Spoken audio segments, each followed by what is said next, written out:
Let's rank every single head coaching hire from this NFL coaching cycle from worst to best. And I think the worst hire of this coaching cycle by far was the Miami Dolphins and Jeff Hafley. What has Jeff Hafley done at any level that warranted him the position of head coach? He had a losing record at Boston College. The Packers defense was pretty good, wasn't even a top 10 total defense. And after Micah Parsons went down, the Packers defense allowed 30 points per game. The Ravens offense hung 40 on them. Derrick Henry ran right down their throat. They didn't win a game after Micah Parsons went down, and 25 points in the fourth quarter is inexcusable in a playoff game. Hafley has to bear some of that burden. What has he done at any level to warrant him a head coaching job? I prefer guys that were able to produce good teams, good schemes with not the greatest talent in the building. Jesse Minter, Bob Saleh. Jeff Hafley had elite talent to work with defensively, still couldn't put together a top 10 unit. And after Micah Parsons went down, 2 sacks, 30 points per game, lost 5 straight, 25 points in the fourth quarter of the playoffs. I don't understand that. And then offensively, they're keeping Bobby Slowick, I believe. What has he done since CJ Stroud's rookie year? That guy was the hottest name, him and Ben Johnson. Whoa, what a fall off for Mr. Slowick. I don't like this move. I think this is easily the worst head coaching hire of the cycle. Not a believer in Jeff Hafley.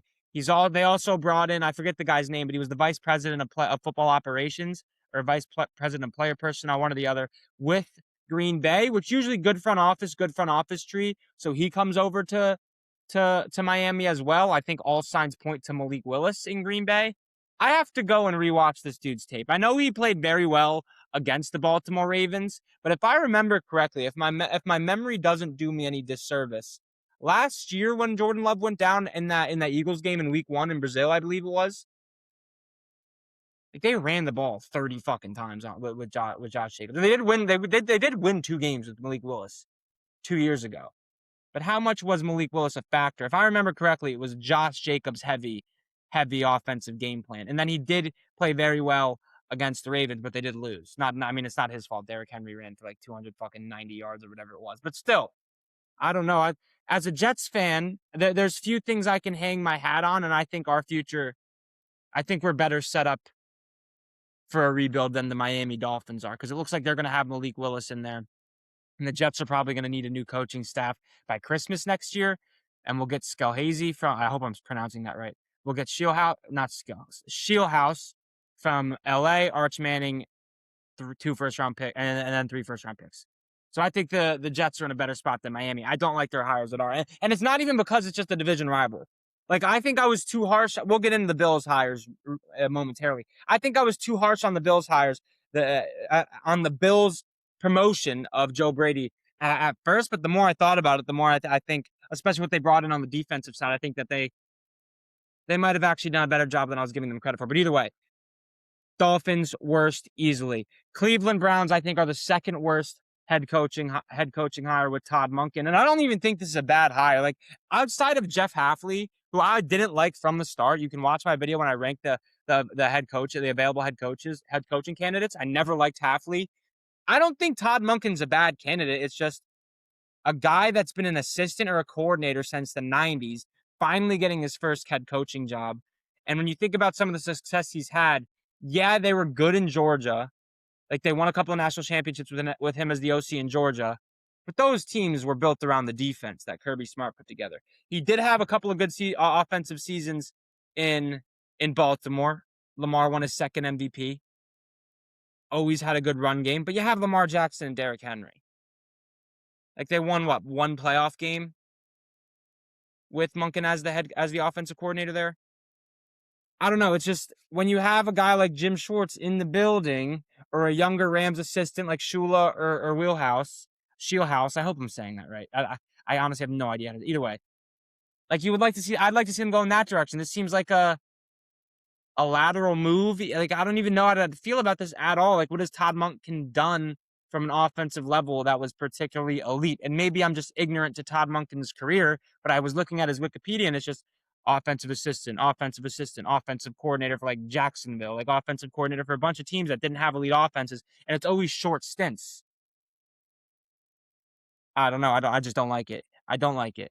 That being said, if you're Shedeur Sanders, fucking listen to your head coach. Don't listen to that clown Emmanuel Acho. Don't know why that guy has a platform. But yeah, I don't fully understand this hire. And then after, so the third worst, I gotta figure this out. 1, 2, 3, 4, 5, 6, 7, 8, 9, 10. All right, there's 10. I think it's 10, unless I fucking can't count, which is a possibility. Not saying it's not a possibility. Guys, before I hopped on here, I saw Cole Beasley edit. Man, that was like, I didn't get emotional, but I almost got emotional. I was almost getting emotional on a Cole Beasley edit, and I'm convinced in another life I am a slot receiver in the NFL that had an 8-year career, 600 yards a season, just carving out a role, getting absolutely lit up in the middle of the field and eating up man coverage against slow linebackers and nickel corners. That in another life, I'm telling you, man, if I dedicated myself at the age of 7 years old, you guys haven't. I have some quick twitch fibers in me. I've got some quick twitch muscles. I have a work ethic that a white receiver would need in order to succeed at the NFL level. I'm talking, Mom, come pick up my backpack. I'm a run home. If you get that reference, you get that reference, and you know ball. But either way, the Bills, I think, had the third worst, so seventh best head coaching hire in this cycle. The Bills promoted Joe Brady to head coach, and Brady's done a good job. You can't dispute that. He does have Josh Allen, but in the 2 seasons, not counting when he took over as the interim halfway, in the 2 seasons he's been the OC, the Bills offense is top 4 in scoring. How much of that is Josh Allen? How much of that is Joe Brady, right? Like, you can definitely make that argument. But this Bills run game outside of Josh Allen was non-existent before Joe Brady took over. Since Joe Brady took over, James Cook's career has just been on an upward incline here. It's just gotten better and better and better. And I think a lot of it, if you guys remember, there was one game, I think it was James Cook's second year in the league, maybe his rookie year. I think it was his second year in the league after Joe Brady took over. I want to say it was against the Cowboys too. Don't quote me on that. But he went fucking off in that game. And they started leaning on James Cook, and that just opened things up for this entire Bills offense. I remember that was a talking point of mine back in the early Fire Sports Takes blog days. Shout out the blog. Rep the blog, but shout out the blog. I would blog on like the Bills offense isn't reaching its full potential because they don't have a run game outside of Josh Allen. And then I remember Brady coming in or getting promoted to the interim OC. They started using James Cook more, and now they had the best rushing attack in the NFL last season. So I like this. I think at first my problem with the Bills was the method of it, the mythology. No, that's mythology. The methodology. I don't know if that's a word, but it's like, how are you going to fire Sean Payton just to promote his offensive coordinator? That doesn't seem a whole lot, especially when you fire Sean Payton. Oh my gosh. How are you going to fire Sean McDermott and then just promote somebody that was on his staff that you think wasn't good enough to get you guys over the hump? And then before you even promote Joe Brady, you go on a press conference and talk about how you guys picked Keon Coleman because the last coaching staff really wanted Keon Coleman while he's still an active player on your team. But then you promote the offensive coordinator that was on the coaching staff that drafted Keon Coleman, that you attributed the reason them drafting Keon Coleman was because of the coaching staff. That makes no sense. Like, the Bills ownership is an absolute joke, but I think Joe Brady as a head coach isn't bad. Like, I don't think this is bad. And I like what they did defensively with some of the guys that they brought in. Jim Leonard, Jets legend. I think he was a tremendous hire. He was the defensive backs coach for a Broncos pass defense that was the best in the NFL 2 years in a row. And then Pete Carmichael, the offensive coordinator, has been Sean Payton's understudy for basically 2 decades. So, and now he gets his shot at an offensive coordinator. He worked a lot with Breeze. Now he gets to work a lot with another Hall of Fame caliber, once in a generation talent at the quarterback position in Josh Allen. So I like these hires by Buffalo. I don't think Joe Brady's necessarily going to be a bad head coach. You can't dispute that he has been an offensive coordinator for two of the best scoring offenses in the NFL over the past 2 seasons, but it's just the method and the way they got to the final destination that makes zero sense for me in Buffalo. But I don't mind this head coach. At first, I was like, idiots, classic Buffalo garbage franchise. But the more we get it removed from the initial, like, okay, this happened, initial thoughts, I don't think it's good, to the further we get away from it, the more I can be like, okay, maybe this wasn't that bad. And that's very similar train of thought with this next hire, which is Mike McCarthy to the Steelers. When I originally saw this, I'm like, what the fuck are they doing? Like Mike Tomlin's a better coach than Mike McCarthy, obviously. Sorry, quick water break there.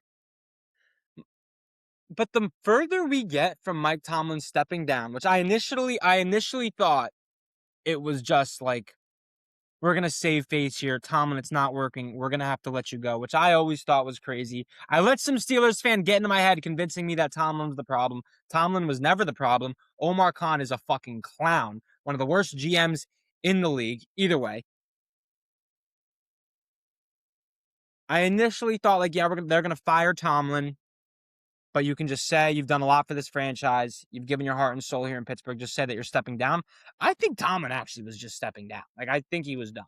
Maybe the writing was on the wall. He knew that he was on a short leash and he didn't like that. Either way, whatever the case may be, when you go from Tomlin to a guy like Mike McCarthy, that seems like such a lateral move in what has been a half decade of lateral moves from this Pittsburgh Steelers organization. It's got you wondering, do the Rooneys still have it? You know, the Rooney family, do they still have it? This is one of the most prestigious franchises in the history of the NFL.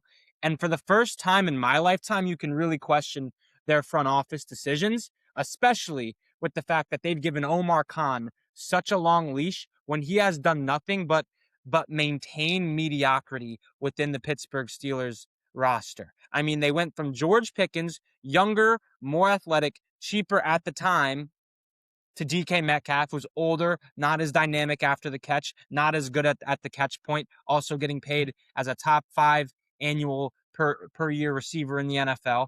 Okay, that doesn't make a whole lot of sense. They extend TJ Watt after he had one of his worst seasons in terms of pass rush win rate and sack production since his rookie year. They give Cam Hayward a bunch of money. They neglect the wide receiver 2 position. He hasn't drafted particularly well. I mean, he hasn't drafted bad either. Zach Frazier's a stud. I don't know how Troy Fatuanu did this year, quite frankly, so I can't speak on that. Joey Porter Jr. had the best year of his career, but this is the most paid defense in the NFL. They weren't top 10 in scoring, weren't top 10 in total defense. So, like, how can you trust Omar Khan? How can you give Omar Khan this much of a leash when all he's done has made lateral moves and his big swing was bringing in DK Metcalf and bringing in Aaron Rodgers? We don't know what they're doing at the quarterback position. And Mike McCarthy's not a bad coach. He has a more than comfortable winning record as a head coach in the NFL. He did run one of the most efficient offenses. We know that his offense is going to work.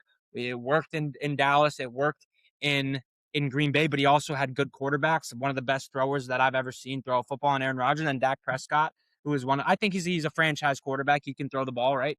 So I don't know how I feel about this move at all in Pittsburgh. I don't think McCarthy's a bad coach, but it seems like such a lateral move in what has been a half decade of lateral moves from the Pittsburgh Steelers. They did bring in Raiders defensive coordinator Pat Graham, and I did a little bit of research on him. He was with the Pats from 2009 to 2015. So there's a Belichick ties there. Bounced around a few places, a lot of experience as a defensive assistant. Could be a sneaky good hire. A lot of opportunity. Counterpoint, the Raiders defense stunk the last 3 years. So who knows? Like, these hires aren't awful. Vikings passing game coordinator and tight ends coach Brian Angelico as the offensive coordinator. I mean, I couldn't fucking tell you. If you're a Steelers fan, you're listening to this, Steelers by Joey is the guy you should go to. That guy's dropping YouTube videos every fucking day about Steelers related stuff. He's got his finger on the pulse. He's got sources, and I trust his ball knowledge. So you should go listen to Joey if you're a Steelers fan and you're listening to this and you want a really in-depth breakdown of all these coaching hires. He's your guy. But I just, like, And I think Joey would agree with me too. Like these just seem like fucking lateral moves after lateral moves. And initially, I wouldn't say I'm high at all on the Mike McCarthy hire, but initially I was really low on it. The more I think about it, it's like McCarthy's a good fucking head coach. Like he knows how to establish a culture, and Pittsburgh is big on their culture, obviously, or Mike Tomlin wouldn't have been there for more than a decade, right? But it's just it's hard to get excited about it when there were some young head coaches on the board, some young offensive minds on the board, and everybody wants the sexy young offensive mind, not literal sexy. Well, I mean, in some cases, literally sexy. Like Sean McVay's a handsome guy, right? I think the LaFleurs are handsome guys, but like in the what's the word? Not the literal sense of sexy, but like you want the Ben Johnson, you want the next McVay assistant, right? And then they go with McCarthy. It's like obviously there's not a lot to get excited about here, but either way, I don't think it's as bad as a hire as Steelers fans thought initially, and that I thought initially. I think we could look up in 2 years, and the Steelers could have turned things around under Mike McCarthy. That being said, it could also just shit down his pants because Mike McCarthy's never had to coach a team that didn't have a quarterback, and the Steelers don't have a quarterback. So this is the hardest coaching job Mike McCarthy will have to do. But what better guy to do it than Mike McCarthy? He has a lot of experience. I'm looking back at my camera now. There is a blanket on the chair behind me. That's going to drive me up a fucking wall. Now, every single clip that I record, there's going to be that stupid fucking blanket back here. And that's not where that fucking belongs. You guys don't understand. Like, I've come a long way from recording in my apartment in Morgantown, West Virginia with my unmade bed that looked like dog shit. Like, I care about how that's going to drive me up a wall. Either way, not a bad hire, a little bit underrated. Oh, wow. I am talking for a while here. We have a lot to get to. I got to speed it up. All right. Arizona, Mike LaFleur. I have this slightly higher than the Steelers job. I think this is ranked slightly higher. I think this Arizona job was a little bit slept on considering the playmakers they have there. And Mike LaFleur, he was the Jets offensive coordinator. That guy drew up some fancy plays. That guy drew up some nice stuff. It's just the Jets didn't have the players to execute said plays. And I liked LaFleur way more than Jets fans did. A lot of Jets fans hated him. I'm not quite sure why he was working with Zach Wilson. Not a lot to work with. Bad offensive line. Okay, Breece Hall had his rookie season under Mike LaFleur. Garrett Wilson was an offensive rookie of the year under Mike LaFleur. There's ways he created ways to get these guys the ball and to run after the catches. Just Zach Wilson wasn't always capable of getting them the ball. Arizona has, I think, a top 5 group of pass catchers in the league with Trey McBride, Michael Wilson, and Marvin Harrison Jr., who hasn't scratched his potential yet, in my opinion. So I like Arizona. I like Mike LaFleur. Nate Hackett makes no fucking sense. No sense. Nate Hackett has done nothing in this league without Aaron Rodgers. Bills offensive coordinator in 2013, garbage. Jags offensive coordinator with Saxonville and Blake Bortles got carried. Got carried by the defense. Rodgers offensive coordinator in a LaFleur offense with the Broncos, he sucked. With the Jets, it was Aaron Rodgers offense. That also sucked. Maybe he can ride another LaFleur brothers coattails, and he must be good vibes and a really good interview if he keeps getting jobs at this point, but I don't understand it one bit. I wouldn't say that actually. I do kind of understand it from the aspect that he worked with Mike's brother, Matt, in Green Bay. So there's a little bit of a relationship there. That's the only way it makes kind of sense. I don't hate it. I believe in Mike LaFleur. That's really it. I mean, I believe in the Shanahan McVay tree more than anything, and that's where LaFleur comes from. So, yeah. Las Vegas, Clint Kubiak. Before the season, what did Kubiak do as a coordinator? Before this season, what did he do? He did a fantastic job this year, and he knows how to utilize weapons, that's for sure. But this was his only year of running a great offense, and Seattle is a defensive dominant team. Listen, I think it's slightly overrated, this Kubiak hire. People are glazing. Listen, Fernando's a dog. He's got Brock Bowers, Ashton Jeanty. They're going to want to run the ball. The offensive line has a lot of holes. The defense is garbage. He still has to build a staff, so that's hard to rank him because of these other guys have built staffs, but I don't know how to feel about Kubiak. I think it's better than LaFleur based on LaFleur has the staff that he built is Nate Hackett, and that's fucking garbage. But I don't mind the Kubiak hire. I think it's getting a little slightly overrated, but maybe that's because I follow that guy Nico Elite Takes, who I like Nico Elite Takes. Don't get it mixed up. I like Nico Elite Takes, but this guy every offseason just like for the Raiders. Same with fucking Theo Ash. I can't fucking stand that arrogant, smug, not gonna say that, not gonna get political. That guy drives me up a fucking wall.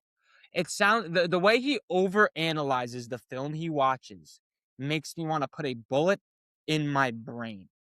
It's just like, oh, you could tell the dude's never done anything athletic in his entire fucking life because he's acting like a guy is processing everything in the split, like a receiver is processing everything in the split second that this happens. He's processing 10 million different things. I'm like, Theo, no, he's just, I can't. It frustrates me. It frustrates me. He knows ball. I think he objectively does.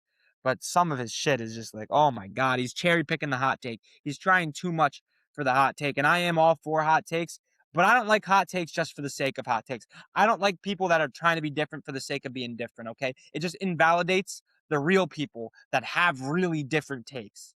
Like I think Cinnamon Toast Crunch is overrated. That's a take I'll die on. Either way, irrelevant. We're getting off track here. That's gonna come off a little jealous about Theo Ash. And you know what? I am jealous of Theo. That guy's got fucking 600,000 followers or whatever it is. And I think he's the most annoying, insufferable, pompous, smug prick on the internet. Either way, Clint Kubiak, overrated. Falcons. I have the Falcons ranked ahead of the Raiders. I have them ranked below the Giants. I think Stefanski's a good hire. I think the Kevin Stefanski hire in Atlanta is getting a little bit overrated by the NFL media. What has Stefanski done, bro? It's just Cleveland. The Cleveland franchise was so garbage that winning a playoff game was like their Super Bowl. So I think everybody overrated Kevin Stefanski and his offensive scheme. That's all we hear about. They weren't top 10 in total offense a single year under Kevin Stefanski.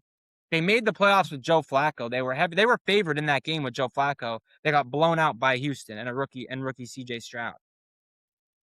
Like the Browns have been good because their defense has been good. He drove Baker Mayfield out of town. Baker Mayfield had back-to-back seasons with 4,000 yards, like 35 touchdowns a year ago in Tampa Bay.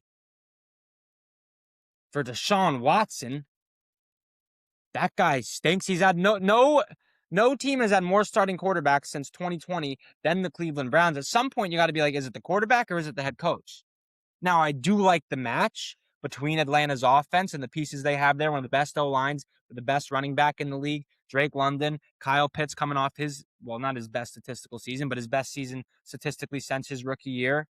Darnell Mooney's an underrated player on the outside. They have good players. They can lean back on that run game, which made this Browns team successful under Stefanski, was leaning on Nick Chubb, that dominant offensive line. So I think it's a good match. But Kevin Stefanski, I think, is the most overrated coach in the NFL. He's also retaining Jeff Ulbrich, which he's a fantastic defensive coordinator. As a Jets fan, I know he's fantastic. I think it's overrated. The Giants I have ranked ahead of the Falcons because John Harbaugh is going to establish a culture no matter where he goes. Can you say the same about Kevin Stefanski? Absolutely not. And although the Giants have made some questionable hires, like Harbaugh's the staff that Harbaugh has built definitely leaves you scratching your head a little bit if you're a Giants fan, because Matt Nagy has done nothing. He's rode Andy Reid's coattails for the past decade and a half with a mini stint in Chicago where his offense ranked 21st, 29th, 26th, and 24th in the 4 years he was the head coach in Chicago. Just not good. Now he's tasked with developing Jackson Dart, the second young quarterback in his career. He'll be tasked with trying to develop, the first being Mitchell Trubisky. That did not go great. Albeit, he has more to work with. I think Dart is more mobile than Mitch. Dart has Malik Nabers, and no disrespect to Allen Robinson. I think Malik Nabers is better than Allen Robinson. No disrespect to Jordan Howard and Tariq Cohen. But actually, I don't know. I don't know if Cam Skadden is better than Jordan Howard, respectfully. But the Giants' offensive line does have pieces to work around as well. So maybe you can attack it from that POV. It's like Nagy has more to work with now as an offensive play caller in New York than he did in Chicago. But either way, I just don't like going from Brian Daboll developing your own quarterback to Matt Nagy is a tremendous drop off. Defensively, though, Denard Wilson, never heard of him, did a little bit of research. He was with the Eagles when they had the best pass defense in the NFL. He was the DB's coach with the Ravens when they had one of the best defenses in the NFL in 23. He was on the Titans last year. That was a shit show. Brian Callahan didn't know what the fuck he was doing. I'll give Denard Wilson the benefit of the doubt. He's got a guy now in Harbaugh that's going to establish a culture. He has a good head man now. I think this Denard Wilson, based off his resume, I like the hire. Young guy too. So I like what they done on the defensive side of the ball. We will see. We will see. And I'm a Harbaugh guy. I am a Harbaugh guy as well. So he's a culture setter, young DC with actual pieces to work with, unlike he had in Tennessee, with a head man that's going to establish a culture. And then Matt Nagy with the most weapons he's had to work with, or at least the best weapon he's had to work with in his career as a play caller in Malik Nabers. So benefit of the doubt there to the DC in New York. Denard Wilson, Matt Nagy, obviously skeptical, could leave you wanting more if you're a Giants fan. I think the Titans have hit their home run hires out of the park. Robert Saleh, as a head coach, had the Jets at 7-4 with Zach Wilson, but got bullied by the New York media into benching Zach Wilson for Mike White. And hey, if Braxton Berrios catches a touchdown on fourth down, the Jets might have even made the playoffs that year, okay, with Zachary Wilson. The Jets had elite defenses under Bob Saleh. He failed once at developing a young Zach Wilson. I would argue that Cam Ward is a better quarterback prospect than Zach Wilson was. I'd also argue Brian Daboll is a much better guy to have in your young QB's ear than a young Mike LaFleur. I think the Titans have done a very, very similar job to what the Patriots did an offseason ago with Drake May. Get an established offensive guy in there in Mike McDaniel.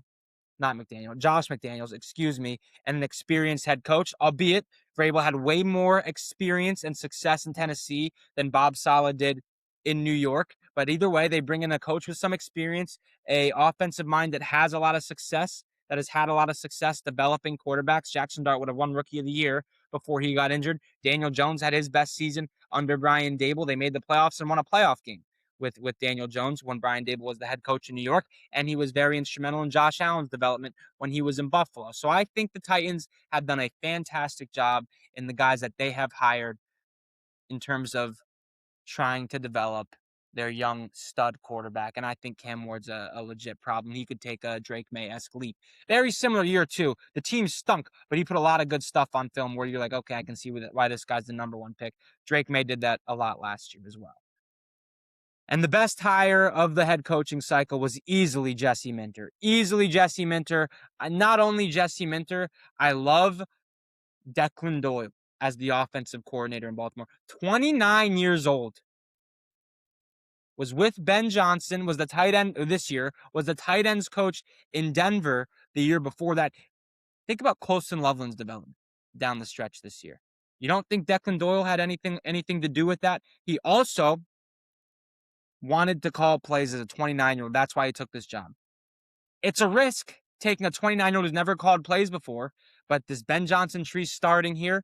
And think about a Ben Johnson run offense. They love to line up under center and run the football and then get into play action. The Ravens ran play action the 26th most. So not a lot of play action out of this Ravens offense. You line up under center, you're coming at you with Derrick Henry, and then you get into Lamar Jackson on a play action. That sounds terrifying. Not to mention Jesse Minter was the best head coaching candidate of the cycle, in my opinion. And I said that from day one. He inherited a defense that was bottom 3 in the NFL over the few years Brandon Staley was the head coach there, bottom 3 in both scoring and total defense. He had as the number 1 scoring defense in his first season, Jesse Minter did. And it's not like there's a lot of marquee names on that Chargers defense as well, outside of Derwin James. No disrespect to Tuipulotu, who developed well under Jesse Minter, or Dion Henley, who developed well under Jesse Minter. But it's not like is there a Pro Bowler on there besides Tuipulotu and Derwin James? Probably not. And they're still performing at a top tier level. And they recycled corners both years that they were in LA. It was Kendall Fuller and Asante Samuel Jr. a year ago, 2 years ago. This year it's Dante Jackson, Benjamin St-Juste, Tariq still, and those are not good. Like St-Juste stunk on the Commanders. Like these are not elite corners. They're not good corners. I argue they're slightly below league average, especially this year. And still, this Chargers defense was a top 10 unit. Jesse Minter, home run hire. Declan Doyle, awesome offensive coordinator hire. It's risky, definitely risky. Similar to the Blau hire in Washington as well. Young guy, young coach, young coordinator, hasn't called plays yet. High risk, high reward. But if you have a guy like Lamar Jackson, you can afford that. Take a risk at your offensive coordinator spot, because if the play calling shit, you still have fucking Lamar Jackson, the top 3 QB in the league. So yeah. All right, everybody. Thank you for listening. If you enjoyed the video, make sure you hit the thumbs up button. Make sure you hit the follow button. If you disagree with anything, leave a comment. I love you all. Subscribe on YouTube.